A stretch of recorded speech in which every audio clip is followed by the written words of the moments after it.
नमस्कार, मेरा नाम जितेंद्र हर्ष। स्वागत है आपका भारत उजाला में। आज की वीडियो में बात करते हैं हम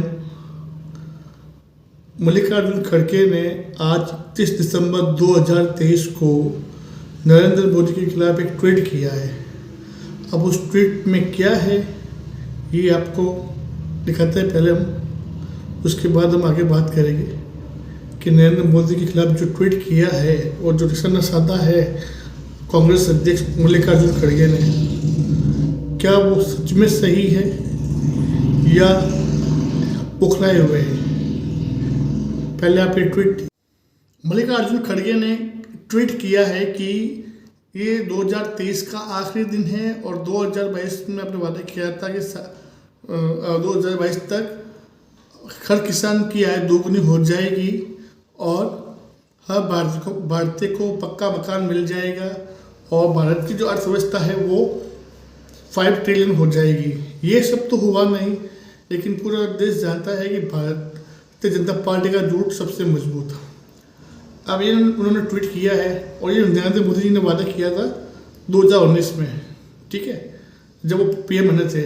उसके पीछे पीछे एक बहुत बड़ी महामारी आ गई थी जिसका नाम था कोरोना। अब आप सोचिए, कोरोना के अंदर पूरे वर्ल्ड की, पूरे विश्व की अर्थव्यवस्था कितनी भयंकर गड़बड़ा गई थी, लेकिन उस इतनी भयंकर व्यवस्था जब गड़बड़ा गई उसके बाद भी भारतीय अर्थव्यवस्था खड़ी रही। देखो, लॉस तो उसमें हुआ है और भारत को लोन लेना पड़ा है, क्योंकि 85 करोड़ गरीब परिवार को खाना मुफ्त राशन दिया मोदी जी ने, क्योंकि तकरीबन लॉकडाउन रहा उस समय बहुत भयंकर। सब दुकानें बंद, सब प्राइवेट ऑफिस बंद, है ना। आप सोचिए क्या होती जब पूरा भारत बंद हो गया था, पूरा वर्ल्ड बंद था, पूरा वर्ल्ड बंद था, लेकिन पूरा जब भारत बंद हुआ तो गरीब परिवारों को फ्री में राशन, जो अभी भी देंगे, वो अभी भी दे रहे हैं, जबकि कोरोना जा चुका है, वापस मार्केट ओपन हो चुका है, लेकिन अभी भी वो फ्री राशन दे रहे हैं 85,000 गरीबों को। तो आप सोचिए, इतना भयंकर महामारी में नरेंद्र मोदी जी ने देश की जनता को संभाल के रखा। जहाँ चीन में, जहाँ अमेरिका में, बड़े बड़े देश जहाँ पे लाशों के ढेर लगे हुए थे और इतनी मौतें हुई कि मौतें बता ही नहीं पा रहे थे कोई देश, और अर्थव्यवस्था इतनी भयंकर हो गई कि आज भी वो देश जूझ रहे हैं अपनी अर्थव्यवस्था को लेके। लेकिन नरेंद्र मोदी जी ने इस अर्थव्यवस्था को संभाल के रखा। हाँ, नहीं हो पाया किसान का दोगुना आय, हाँ नहीं हो पाई, सबको मकान नहीं मिल पाया, ये बात सही है, लेकिन 2019, 20, 21 की भयंकर महामारी कोरोना के अंदर नरेंद्र मोदी जी ने भारत की अर्थव्यवस्था को संभाल के रखा। कोरोना ऐसी बीमारी थी जो किसी को बता के नहीं आई है बॉस।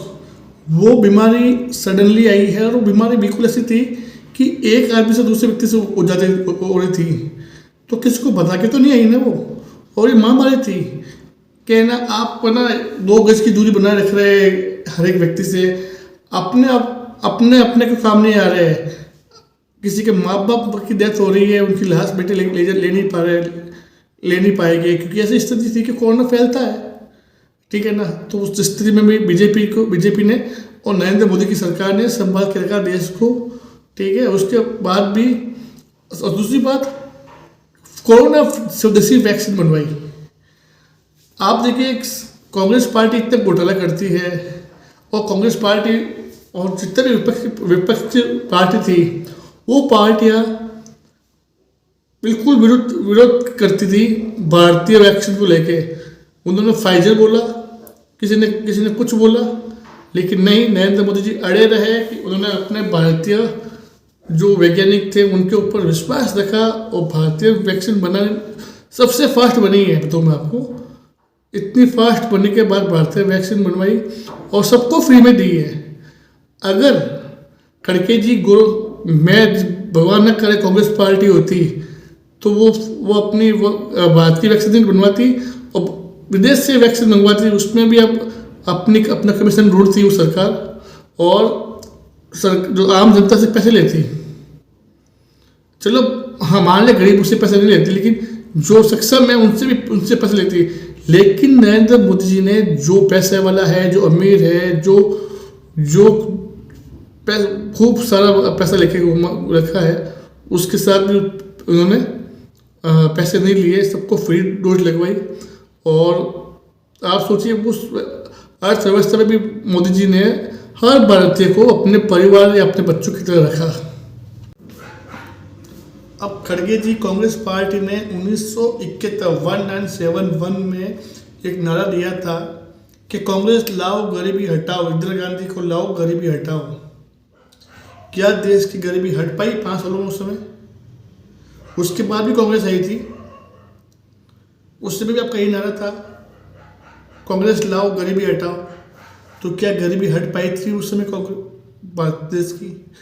उसके बाद जब भी कांग्रेस पार्टी आई थी, यही नारा था, कांग्रेस लाओ गरीबी हटाओ। क्या गरीबी हट पाई थी? ठीक है।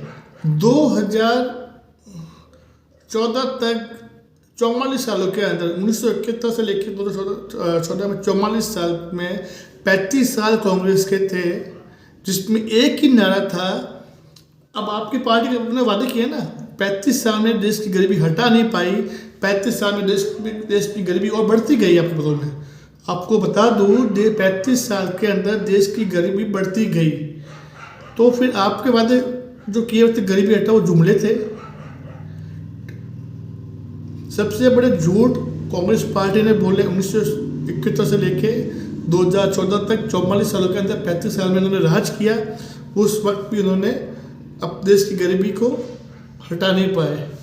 तो ये कभी आपने देखा है कि आपकी पार्टी ने आपके साथ देश की जनता के साथ क्या किया? नहीं देखा ना आपने। आपको देखने की ज़रूरत है ये खड़गे। अभी छत्तीसगढ़ में जो चुनाव हुआ उसमें बीजेपी जीत गई थी, उससे पहले कांग्रेस का राज था। आपने वहाँ पे गरीबों के जो आवाज़ थे वो रोक दिए, ठीक है। आपने घोटाले पे घोटाले किए, यूरिया घोटाला किया, किसानों के साथ भी आपने घोटाला किया, और इतना बड़ा कि गोबर घोटाला भी कर दिया आपने। और जितना लूटना था आपकी 5 साल में लूटी है कांग्रेस सरकार ने, ठीक है।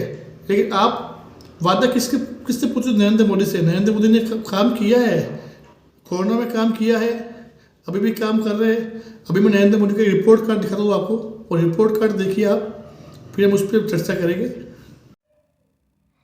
ये नरेंद्र मोदी जी का रिपोर्ट कार्ड है, जो आप देखिए 2014 से पहले जो जीडीपी थी वो 1.8 ट्रिलियन थी, 2014 पे 3.7 ट्रिलियन है। Per capita GDP 78,115,000। जो पोजीशन थी 2014 से पहले वो 10th की थी, 14 के बाद 5 की आई है। जो एक्सपोर्ट था 200 बिलियन का था मोदी जी के वक्त में, 750 बिलियन। मेट्रो सिटी से 5 थी, मोदी जी के आने के बाद 20 सिटी हो गई। एयरपोर्ट 74 थे इंडिया में 2014 से पहले, और अभी 152 डबल हो गए हैं ना। Power in villages 40%, 95% power of villages, ये एक बहुत बड़ा आंकड़ा है। एम्स 7 थे, 22 मोदी जी के आने के बाद हुए। ईवे लेंथ 680 किलोमीटर, मोदी जी के आने के बाद 4067 kilometre. National highway 25,700 kilometre, Modi ji के आने के बाद 53,700 किलोमीटर। रेलवे लेंथ 22,048 किलोमीटर थे, मोदी जी के आने के बाद 55,198 किलोमीटर। रोड क्वालिटी रैंक 88 की थी हमारी, 88 नंबर की, जो मोदी जी के आने के बाद 42 की हुई है। Renewable energy 25.7 gigawatt, Modi ji के आने के बाद 95.7 गीगावाट। यूनिकॉर्न्स एक्ट, यहाँ पर 114 कॉस्ट ऑफ 1 GB डाटा, एक आम आदमी की बात है, जो 200 रुपये का होता था आज 15 रुपये का है। इंटरनेट कनेक्टिविटी 58.9 मिलियंस, आज देखिए आप 771.3 मिलियंस। इंटरनेट स्पीड 25% मिलती थी, या 93% स्पीड मिल जाती है। डिजिटल ट्रांजेक्शन 4.4%, आज 76.1%। जो चिदम्बरम साहब बोलते थे कि ये बहुत मुश्किल है कि डिजिटल ट्रांजेक्शन हो भारत के अंदर। अनपढ़ लोग हैं आज सब्जी वाला, जूता सिलाई करने वाला, और जो रेवड़ी बेचता है, जो सब्जी बेचता है रोड पे, जो पानी पत्ता से बेचता है, उनके पास भी आज QR कोड है, वहाँ से पेमेंट कर सकते हैं। MBBS की सीटें हैं 51,348, मोदी जी के आने के बाद 1,01,148। PG मेडिकल सीट थी वो 31,152 2014 तक। कांग्रेस भारत आजाद होने के बाद 9 साल में 65,335। मेडिकल कॉलेज 387 थे, आज 660। तो ये नरेंद्र मोदी जी का जो है रिपोर्ट कार्ड है। 67 साल के अंदर 2 मिलियन हमारी जो अर्थव्यवस्था थी, मोदी जी ने उसको 9 साल में उतना कर दिया। यानी कांग्रेस ने 67 साल के अंदर जितनी अपना अर्थव्यवस्था करी, उससे मोदी जी ने 9 साल में उसको डबल करके दिखा दिया। तो काम करने की नीयत तो थी और काम किया गया है। किसानों की आय में वृद्धि हुई है बॉस, किसानों की आय में वृद्धि हुई है मोदी जी के आने के बाद। इसमें कोई गलत बात नहीं है। किसानों के ऊपर जो किसान बिल लेके आए थे मोदी जी किसानों के हित में, कांग्रेस ने, खालिस्तान वालों ने जो भी मिक्सअप करके उस बिल का विरोध किया और किसानों की दुर्गति की। मोदी जी ने ही नहीं की, ये दुर्गति करने वाले आप लोग थे, आपके सहयोगी लोग थे जो बिल का विरोध किया। नकली फर्जी किसान जो बैठे थे धरने पे, उन्होंने किसानों को झूठा भर दिया, किसानों को खिलाफ करने की कोशिश करी और वो बिल वापस दिलवाया। लेकिन उसके बाद भी यूपी में बीजेपी सरकार धमाधम जीती है। आज भारत की अर्थव्यवस्था नंबर 5 पे आती है। उसके बाद 67 साल राज किया, लेकिन कांग्रेस ने और खड़गे जी उस पर हर घर में पक्का मकान नहीं था, बिजली नहीं थी, पानी नहीं थी। नरेंद्र मोदी जी ने गांव में बिजली पहुंचा दी। आज भारत का आखिरी गांव है, वहाँ पर भी बिजली है, पानी भी पहुंचा रहे हैं, पहुंच जाएगा जल्दी जा नहीं है। उसके बाद मकान, हर गरीब को पक्का मकान और शौचालय दिया गया है। ये मोदी जी की काम करने की क्षमता है, ये मोदी जी काम करने की नीयत है।